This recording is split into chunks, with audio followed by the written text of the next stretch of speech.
দেব সোনার আসল পাত্র।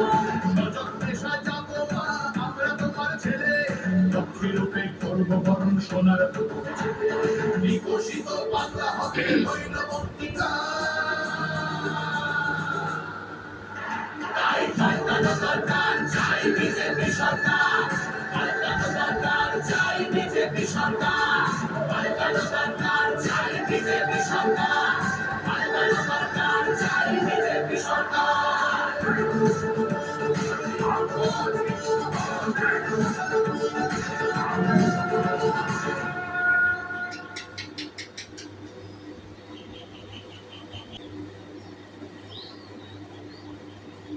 সুধী নির্বাচক মণ্ডলী,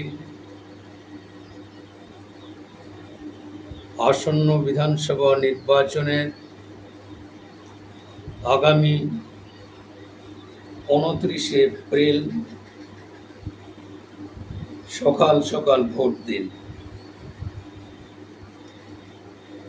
সুধী নির্বাচক মণ্ডলীর জাতীয়তাবাদী, গণতন্ত্রপ্রেমী, গণতন্ত্রের এই উৎসবে আপনারা সামিল হন। আগামী 29 এপ্রিল খুব সকাল সকাল ভোট দেওয়ার জন্য লাইনে দাঁড়িয়ে যান।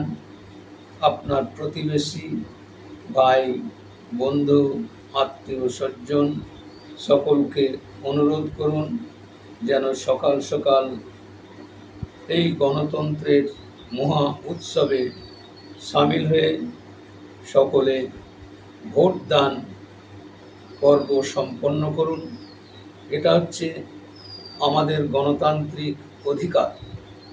এই গণতান্ত্রিক অধিকারকে প্রতিষ্ঠা দেওয়ার জন্য প্রতিটি গণতন্ত্রপ্রেমী নাগরিকদের নৈতিক কর্তব্য। আমরা এই মুহূর্তে পূর্বস্থলী উত্তর বিধানসভার 1 নম্বর মণ্ডলের পক্ষ থেকে আমি দেবপ্রসাদ চৌধুরী আপনাদের কাছে বিশেষভাবে অনুরোধ করছি, আগামী 29 এপ্রিল সকাল সকাল আপনারা ভোট দিন। পরিবর্তন সংকল্প যাত্রার মাধ্যমে আমরা বিগত 2 মাস ধরে সমস্ত জেলা, মণ্ডল ও বুথ স্তর পর্যন্ত আমাদের বিভিন্ন কর্মসূচির মাধ্যমে আমরা মানুষের কাছে পৌঁছিয়েছি, মানুষের কাছে বার্তা দিয়েছি যে আমাদের এই পূর্বস্থলী উত্তর বিধানসভার যে প্রার্থী আছেন, একজন শিক্ষক, পূর্বস্থলী উত্তর বিধানসভার ভারতীয় জনতা পার্টির প্রার্থী মাননীয় গোপাল চট্টোপাধ্যায় আছেন। ওনাকে বিপুল ভোটে জয়যুক্ত করুন এবং বিগত দিনের একদিকে 34 বছরের বাম শাসন ও এই 15 বছর যে তৃণমূল সরকারের শাসন আমরা দেখেছি, আপনারাও দেখেছেন, উপলব্ধি করেছেন যে গণতন্ত্রের টুটি টিপে কিভাবে রক্তপাত ঘটিয়ে খুন, ধর্ষণ, অগ্নিসংযোগ থেকে কোনো অপকর্মকে এরা ছাড় দেয়নি। তার পাশাপাশি ব্যাপকভাবে দুর্নীতি, আকণ্ঠ নিমজ্জিত নানা ধরনের কুকর্মের সঙ্গে যুক্ত শাসক দলের হারমাত বাহিনীর দ্বারা বেছে বেছে হিন্দু পরিবারদের এবং ভারতীয় জনতা পার্টির কার্যকর্তার ওপরে ভয়ের বাতাবরণ তৈরি করে এই নির্বাচনে তারা প্রহসন করে এই নির্বাচনে যাতে সাধারণ নাগরিক তাদের ভোট অধিকার প্রয়োগ করতে না পারে, তার জন্য প্রায় 1 মাস ধরে বিভিন্ন মঞ্চে এই রাজ্যের মুখ্যমন্ত্রী তথা ওনার ভাইপো অভিষেক বন্দ্যোপাধ্যায় ও তৃণমূলের আরও অনেক কর্মী নেতা নানাভাবে ভয়ের বাতাবরণ তৈরি করে ভোটে ব্যাপকভাবে রিগিং ছাপ্পা করবার একটা পরিকল্পনা নিয়েছে এবং বিজেপির জয় সুনিশ্চিত ওনারা জেনে গেছেন।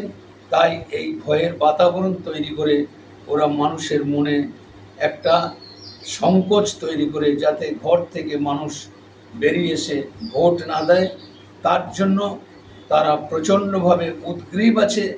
এবং গতকাল পর্যন্ত যে নির্বাচনী প্রচার, সেই নির্বাচনী প্রচারে আমাদের বিজেপির যে সমস্ত কার্যকর্তা বিভিন্ন র্যালি, পথসভা, যে কর্মসূচি, সেই কর্মসূচি যাতে সঠিকভাবে পালন করতে না পারে তার জন্যে তারা সমুদ্রগড় রাত্রিগ্রামে যে নারকীয় কাণ্ড ঘটেছে আপনারা তা উপলব্ধি করেছেন। এটা আমার পাশের বিধানসভা প্রাণকৃষ্ণ দেবনাথ তফাদার, তার যে কর্মীরা ছিল সেটা বিভিন্ন মিডিয়ার মাধ্যমে আপনারা দেখেছেন। আমাদের শ্রদ্ধেয় গোপাল চট্টোপাধ্যায় যে দেয়াল লিখন করেছেন, সেই দেয়াল লিখন পর্যন্ত বেশ কিছু জায়গায় গোবর দিয়ে, পঁক দিয়ে নোংরা করে দিয়েছে। এই নোংরা রাজনীতির খেলা, আমাদের ফ্ল্যাগ ছিঁড়ে দেওয়া, ফেস্টুন ছিঁড়ে দেওয়া, নানাবিধ নোংরামি এরা করে এসেছে।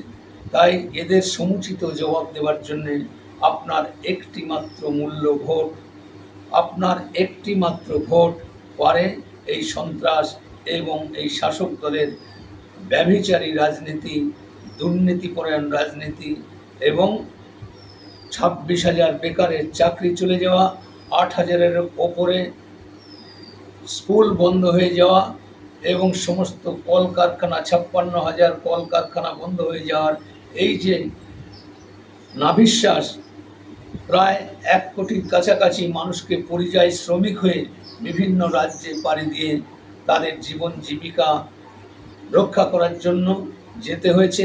তাই আমাদের সংকল্প সারা পশ্চিমবাংলার সমস্ত বেকার যুবকদের জন্য আমরা যে ঘোষণা করেছি, আমাদের কেন্দ্রীয় নেতৃত্ব অর্থাৎ মাননীয় প্রধানমন্ত্রী অমিত শাহজি আমাদের সংকল্পপত্রের মাধ্যমে মানুষকে আশ্বস্ত করেছেন, আমরা বেকার যুবকদের জন্য 3,000 টাকা করে প্রতি মাসে দেব।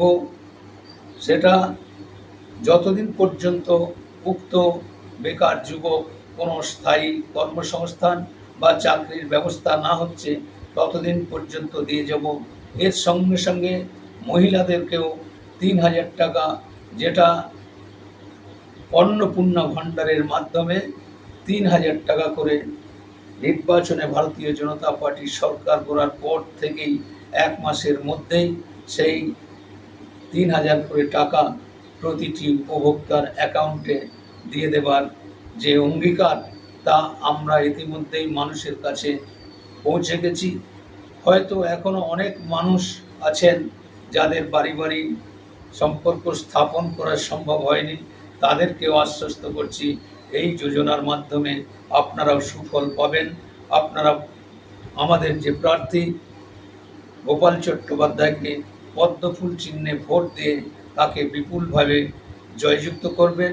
এর পাশাপাশি আমাদের এই যে সংকল্পপত্র, এই সংকল্পপত্রের মধ্যে উল্লেখযোগ্য বিষয় হলো অন্তঃসত্ত্বা মহিলাদের জন্য 21,000 টাকা দেয়া হবে এবং পুষ্টিকর কিট তাদের দেয়া হবে।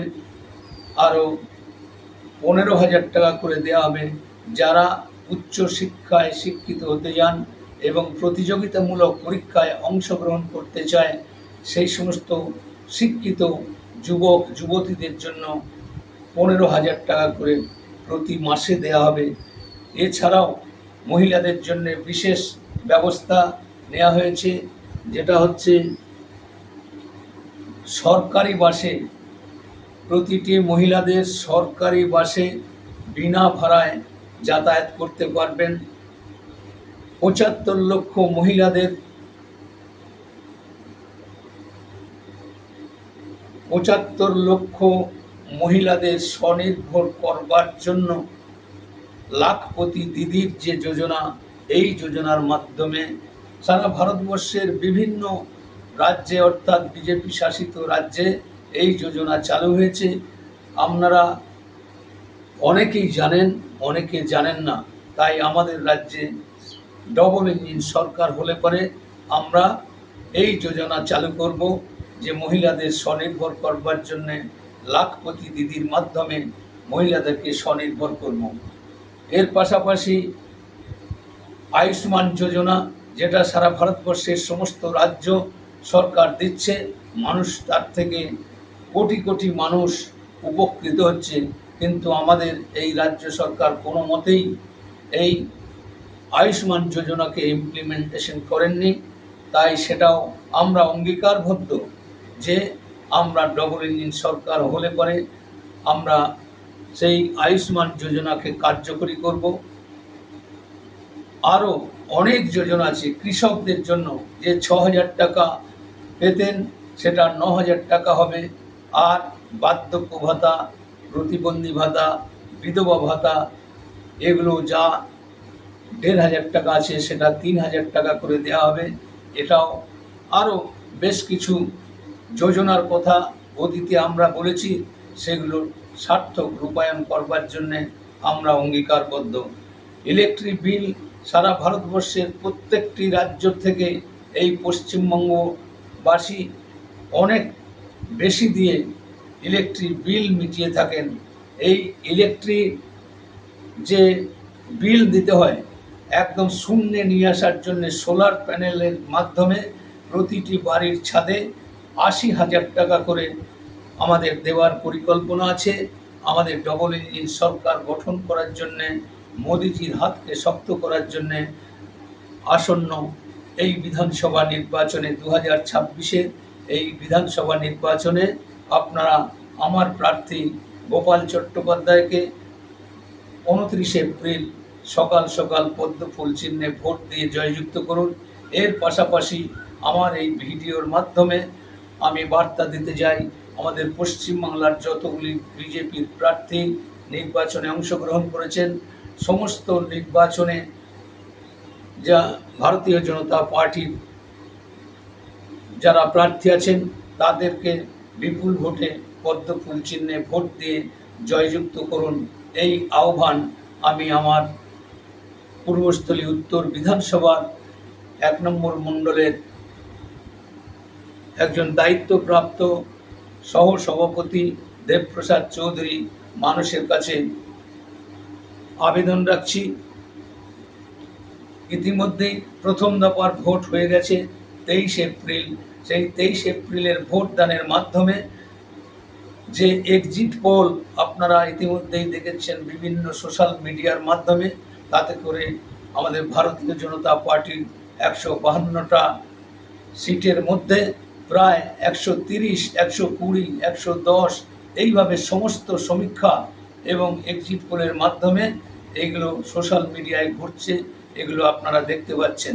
তাই আপনাদের কাছে বিনম্র নিবেদন, এই নির্বাচনে আমাদের ভারতীয় জনতা পার্টির প্রার্থী মাননীয় গোপাল চট্টোপাধ্যায়কে বিপুল ভোটে জয়যুক্ত করুন।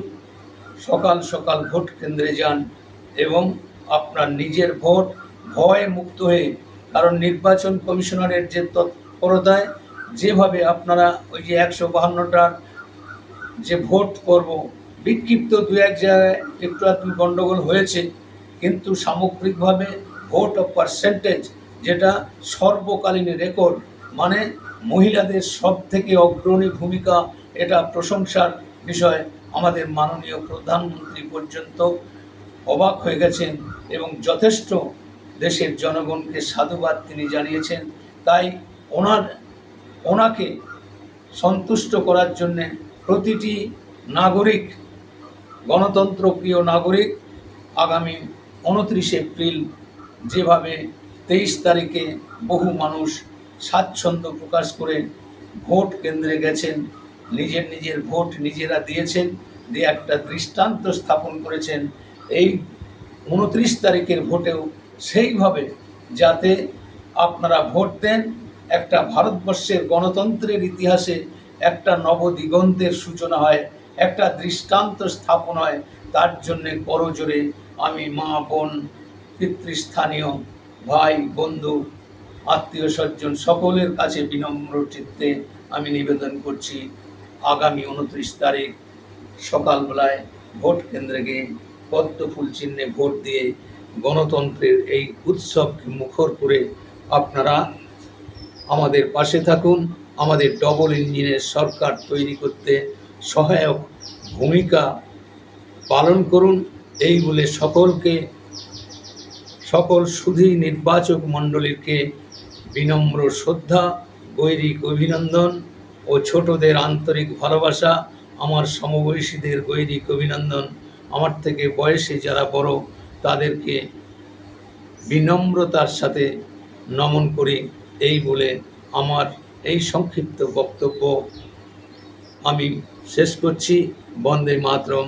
ভারত মাতা কি জয়।